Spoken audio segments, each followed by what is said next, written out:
2017 yılının mübarek Ramazan ayına gireceğimiz bu günlerde Diyarbakır Umut Kapısı Gıda Bankası olarak bizler de mağdur ve fakirlere ulaşmak için hazırlıklarımızı sürdürüyoruz.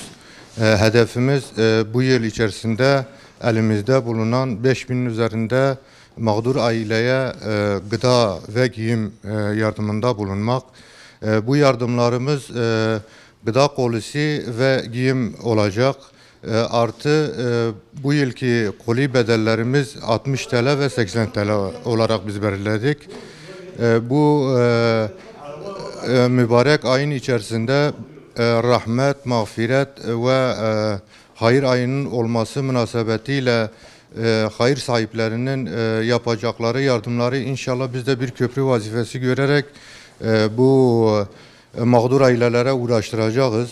Bizim çağrımız şudur, işte diyoruz ki gelin sizin ulaşamadığınız, sizin zekatınızı, fitrelerinizi veremediğiniz mağdur ailelere sizinle birlikte gidip bu aileler bu Ramazan ayında da muhakkak ki gözleri yolda bazı hayır sahiplerinden yardım bekliyorlar. Eğer ulaşamıyorsanız bu mağdur ailelere gelin birlikte biz bu ailelere yardımlarınızı birlikte ulaştıralım.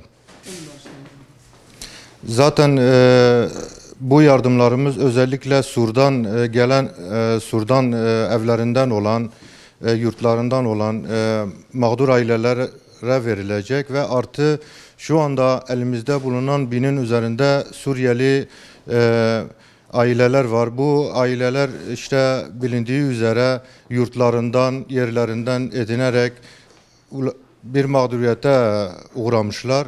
Bu mağduriyetlerini en azından bir nebze de olsa bizler de gidermek için bu çalışmalarımızı inşallah sürdüreceğiz.